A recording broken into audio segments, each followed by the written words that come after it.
Admiral Walter Carpenter owned Kiplin from 1868 until 1904 when he died.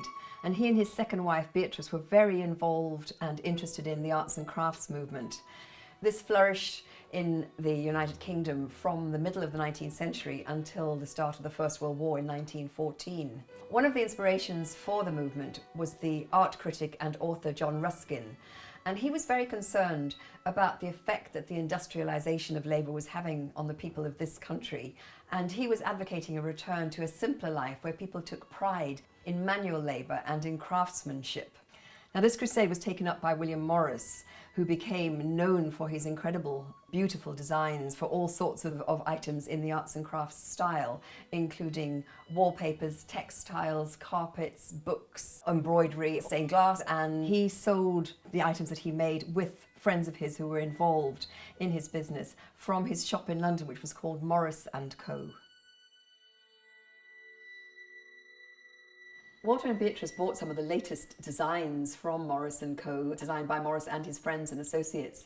And these included William Morgan, the ceramicist, and he designed and made these wonderful tiles in the library fireplace. They showed galleons and ships and sea monsters, but also in the collections of Kiplin we have a wonderful vase by William de Morgan in the Persian style, which is here in the library at Kiplin Hall.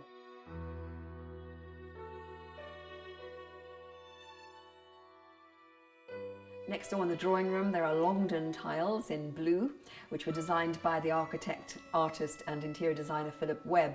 His buildings were very popular at this period.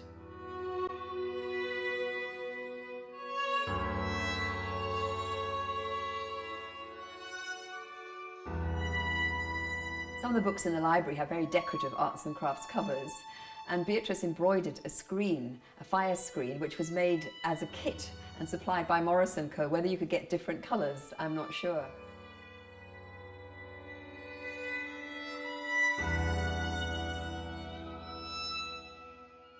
Walter commissioned a decorative plaster relief panel which shows a May Day procession with children walking through a wood and playing musical instruments. And that was designed and made by Ellen Mary Rope, who was an artist who worked in Norfolk and Suffolk. But as William Morris was very aware, the items he produced and sold were very expensive and working class people couldn't afford them.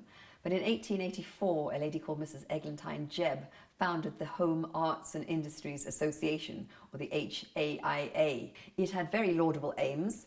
One of them was to stop the crafts dying out, things like woodworking and metalworking, which were getting rather endangered with all the industrialization, to give working men earning power by giving them skills to create items to be sold. It would give them extra income, especially when they weren't farming in the winter, but also, of course, to keep them out of the pub and away from the demon drink.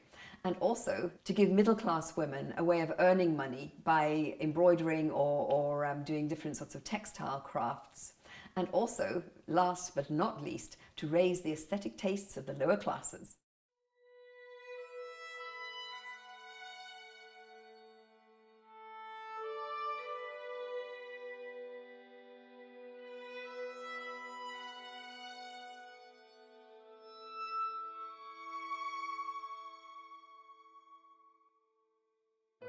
Beatrice Carpenter of Kiplin Hall and her sisters Mabel de Grey and Odine Hodgson were among the very talented aristocratic women who taught these classes all around the country in towns and cities and villages. They in fact were held from Cheltenham to Sandringham and Keswick to Chiswick. And items taught included metalwork, woodworking, leatherwork such as bookbinding, textiles, ceramic and terracotta items, so very, very varied.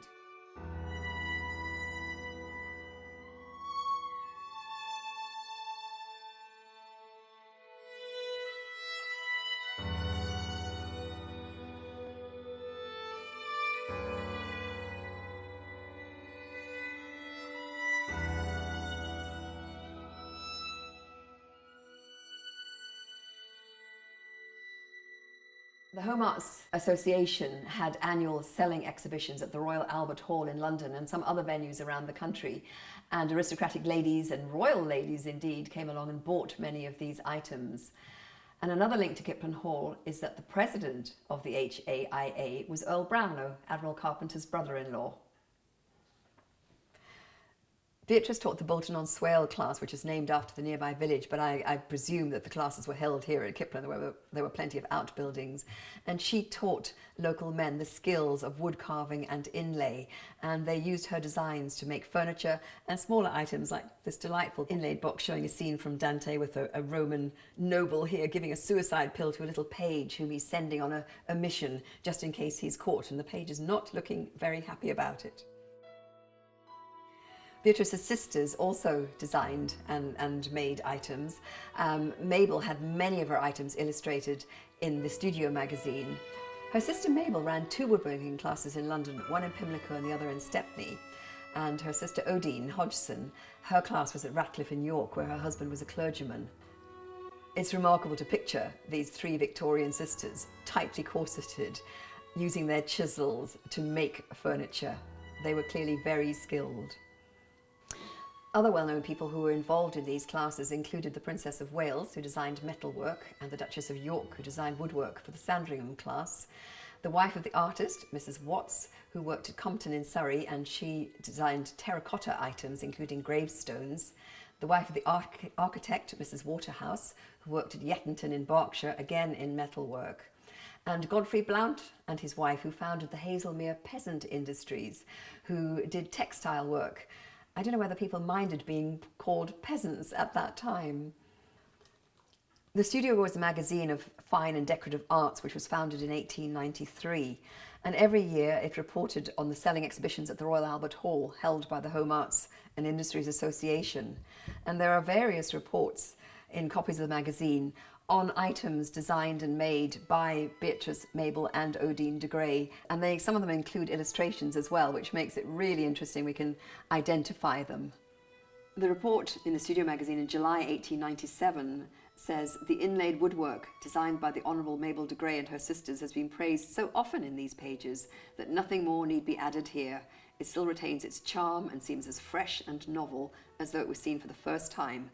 The new designs are as delightful as those of the past."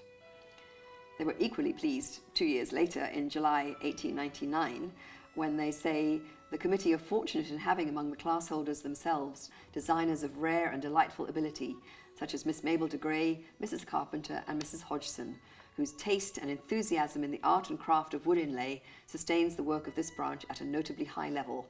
In the Pimlico and Stepney classes and at Bolton-on-Swale, some very careful and effective pieces of decorative work have been done." 2 years later, in July 1901, the report says, "The designs in wood inlay took again the high place which they have for years maintained at these exhibitions, under the leadership of the Hon. Mabel de Grey and the Hon. Mrs. Carpenter. These ladies, indeed, together with Miss Noyes and their creditable body of pupils at Pimlico, Stepney, Little Gadsden and Bolton-on-Swale, may be said to have surpassed themselves in the application of decorative inlay to caskets and cupboards." Mrs. Carpenter's casket from Bolton-on-Swale was inlaid with a beautiful little design called Reflection, a study of cattle fording a stream, treated with an imaginative sympathy not often applied to wood inlay, and yet well restrained within the limits of the method and material. This is the little casket that the Studio report talks about, called Reflection, but you can tell that it was a London reporter, because they are indeed sheep and a shepherd with his dog, not cattle, which are fording the stream.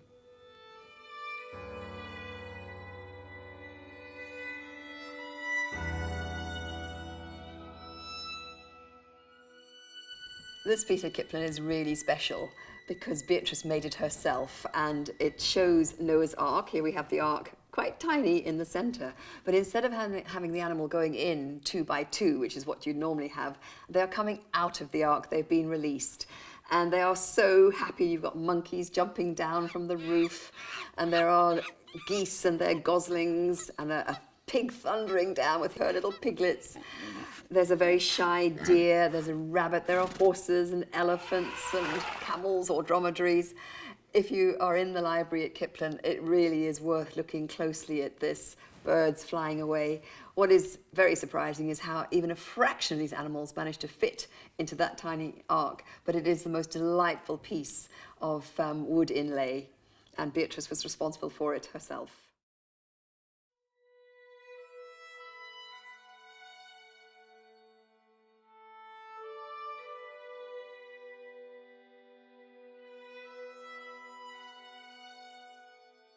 This magnificent oak fireplace was made by a local man, Albert Herwood, and he came to live with his family in the local village of Scorton when he was a very young man. And in the late 1880s and the 1890s, he attended Beatrice Carpenter's classes at Kiplin Hall, and he learned how to carve wood.